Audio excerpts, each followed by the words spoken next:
قال يا قوم اعبدوا الله ما لكم من إله غيره ولا تنقصوا المكيال والميزان إني عليكم بخير وإني أخاف عليكم عذاب يوم مهيد يسألون ما دريدون على رونها أنكري يسيم ما صويب وإلى مدين في أوديل المدين بين دي ما من نلي في أوديل المدين أخاهم مسلم ما به صويبا به ما صويب لا لو يكم ما صويب يا قوم yimɓe am ubudulla ndewe allah gottidini allah malakum watanani on min ilahine deweteɗo gayruhu ko jiida e allah wala tangusul mikyala o uste mana ɓetirɗe moɗon wal misana peesirɗe mon o tawi mana oɗon jeeya yimɓe oɗon ɓera nifgaji mon oɗon guste mana nifgaji ɗi oɗon guste kadi mana baleseji mon innil min arakum bi hayrin min de mana mboɗi yiyani on moƴƴere o tawi on gustani mana baleseji mon mana ɓetir moɗon ɗum ɗon ni ko moƴƴere mana warande on innil min akhafu aleykum mboɗo hulani on so tawi mana on gonɗinani allah on mbaɗani ko jaɓirɗon ko mboɗo hulani on azaba yawmin lebti ñalawma muhiɗin mana piltotore woni ñalawma darga ya gomi mon yimɓe am awful mikyala timmine mana ɓetirɗe mon wal misare peesirde bil qisti mana e nundal wala tabhasu nnasa wara gustani mana hono yimɓe asiyahum mana gueɗe mumen wala tata wona jeehe filade leydi he mufsidin on bonna leydi ndi oɗon bonni mana leydi ndi e ñamde haggeji yimɓe walla warde yimɓe walla mana daadi yimɓe bagiyatullahi kedde allah bagiyatullahi arsugaji allah wonande on hayrun lakum mana ɓuuri moƴƴande on e ñamde hageji yimɓe in kunɗum sete on laari muminina kon gonɗinɓe o ma ana wonani min mana so ayibo aleykum dow moon bi hafidin min de mi wona dena on allah yimil tan ko imi yetti nelal ngal allah nelimi ngal kono allah neldanimi e moɗon yomi rehen on mi ƴeewa golleji mon gaalu ɓe mbi kamɓe yimɓe mana so ayibo ɓe gone jaɓɓade so ayibo jalkira ɗum ɓe mbiya so ayibo e ma so ayibo salawatu gedi an kan ko julɗele maɗe tamuɗo ko woni ko yamirma an nattuɗo kadi min ɗaccata ma ya abuɗo mana ko rewanno a bawna wabiraɓe amen a wanna faala walla yeɗi maɗa ko julɗele maɗa yamirma wande woto min gollu e an walina e jawɗele amen mana sawa komin kaaji wone jalkiɗe so on mbiyandani an kam aɗa ko juuluji maɗe jamirma wande yomin ɗaccu maɗa a faami sanamuji e jinnaɓe amen ndewanno walla yeɗi ko julɗele maɗa jamirma wonde yawimi woto min gollu mana jawɗele amen mana sawa komin kaaji innaka no an soyibo la antal halimu rasidu an de ka kewɗo mana muñal ar rasidu pewɗo e kalɗi gollo konngol noon ko jalkidde قال أنسى كم صيب معنوي يا قومي هم ينبيام أرأيتم كبريكم إن كنت ستيم الله على بينة من ربي ولي دليل ما الله بقومني تجاوم ورزقني الله ما أرزقني كم منهم مرادة ماكو رزقا حسنا أرزق ما مجا وما أريد من دم موياني أن أخالفكم للور درم من إلى ما أنهاكم عن شوده وكدم أنكو بهجراني أن دير أغني يد اللور دردمون من دم أناكم جميلاد إن أريد من دم موياني إلا الإصلاح صوانا مجل ما ليدني ما صدار فوت كتنم وما توفيق هول دنتاك مبيوال إلا بالله صوانا الله عليه توكل قرى الله دون بكليم وإليه أنيب فيون ala wontundu turome wa ya qawmi ehum yimɓe am la yajrimannakum wala deftu on sigage mana lural mon mana am an yusibakum li abar on mislu mana yurma asaba ko hemno qawma yunuhin yimɓe mana no ndentode mana on yimɓe lural moɗon e am won ɗum mana addude moɗon ko hemnoɗon yimɓe mana nu aw qawma hudin walla yimɓe huudu aw qawma salihin walla yimɓe mana salihu tewma qawmu luudin wanani mana hono no khabaru yimɓe mana luuɗu min koye moɗon e bayidin mana en woɗɗi qissa yimɓe luuɗude mana waɗɗani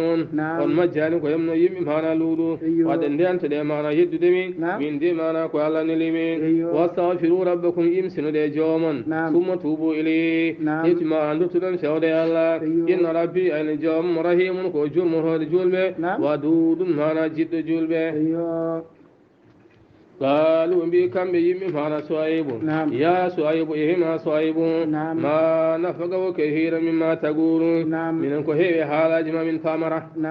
من دي من فامرة وهي حالاج ما وإنا لمن لنراك من جيما فينا يندر أمين ضعيفا كالورو من دي من ننجل ما كان دولورو أي هنا وانا نندر أمين ولولا رحلوك والله سن وانا قرول ما سن وانا بند انبه لارا جمنا كمن فيرن كاي مارا هامايا تومان تالينا عندي وانا ان سويب يدو امين عزيز وانا ندمانا تددو انا ندمانا كرمال ساي مارا من دتيما من دتيما سبولين ما سن وانا لين ما من فيرن كاي هامايا وقالوا كان معنا سويب يا قوم يا من يمبيام ارى هديه معنا غرلم ولنلم اعز عليكم من الله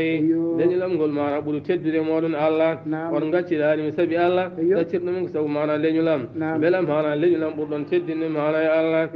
واتخذتموه انجغري مع الله وراءكم شغل مولن ظهريا كهون معنا يداني ان ربي اين جوم بما تعملون كون نغول موحد على دين فيلتي غلمون فيجازيكم الله يوم غلمون حاتم ويا قوم اعملوا على مكانكم اني عامل سوف تعلمون من يأتي عذاب يخزي ومن هو كاذب وارتقبوا إني معكم رقيب ويا قوم إيهم جيمبهم يعملون قال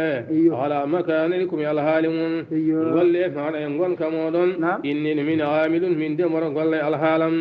نيك ونورنكم من مدى ونورمه سوف تعلمون فيمانا أنه من ياتي من عليهم عذاب مانا ليت يخزي كويندم ومن هو نون كاذب فنو ونن فيانو هل ميدن فنو ستيهم من والله ستيهون وارتقبوا مانا شابده وعلى دو إني ما كون وندرمون رقيب من دمر تنبنيون ولما جاء أمرنا نجينا صعيبا والذين آمنوا معه برحمة منا وأخذت الذين ظلموا الصيحة فأصبحوا في ديرهم جاثمين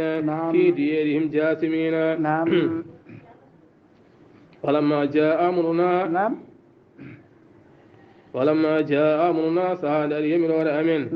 مانا هل كريم مانا صعيب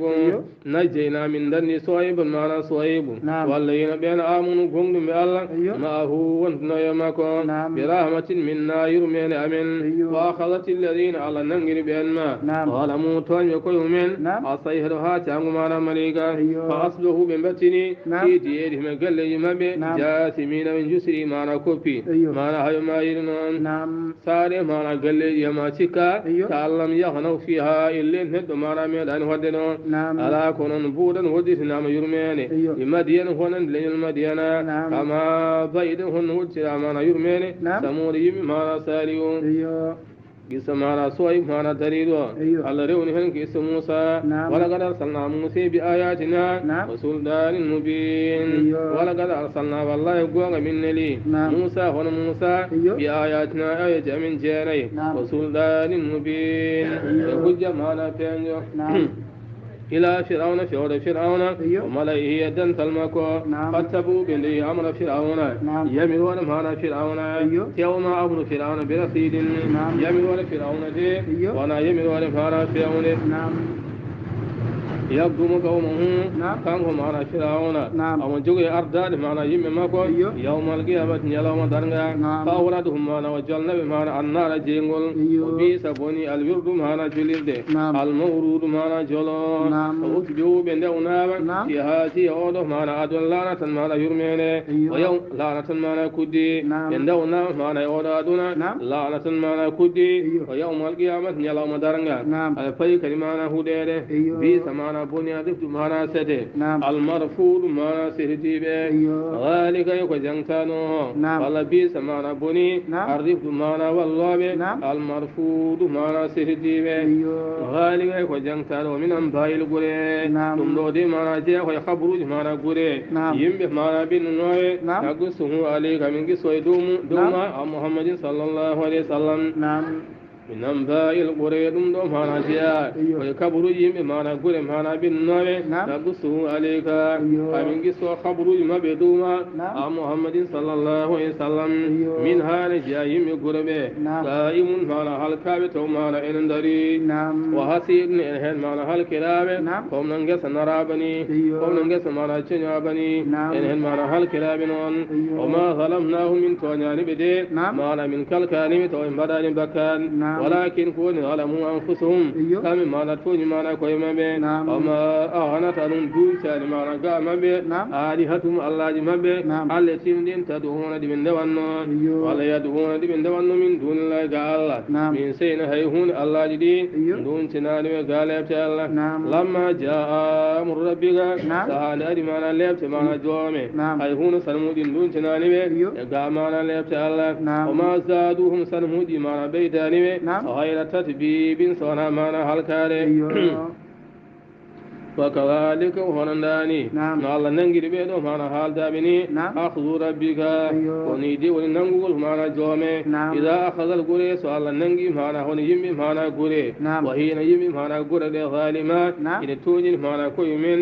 يدري أن باب الله إن أخذه أين ننجل الله عليم سديد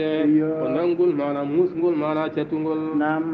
روي السيخانا عن أبي موسى الأشعري قال قال رسول الله صلى الله عليه وسلم إن الله لا يملي الظالم حتى إذا أخذه لم يفتله قال لم يفلته قال المجن مانا تونيو أو ننجم مانا تونيو قال ننجي تونيو دي وانا مانا بوشي تونو وقال رسول الله صلى الله عليه وسلم وكذلك أخذ ربك إذا أخذ القرى وهي ظالمة إن أخذه عليم شديد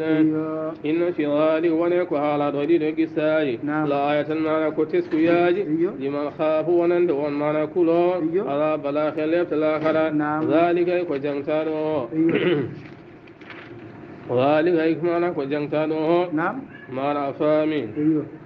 وآخرون لمن خاف ونند وان كل عذاب الآخرة ليبت مانا الآخرة ذلك يكو جنتانو ودن يلوما يوم كون يلوما مجموع له الناس كون يلوما ستيم هانا واري جناغل مانا يمن دنتني وان يلوما وذلك وان يلوما يوم كون يلوما سهول تيدانو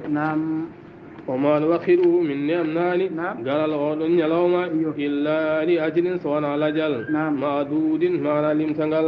معدود لمتنقل اللهم صل وسلم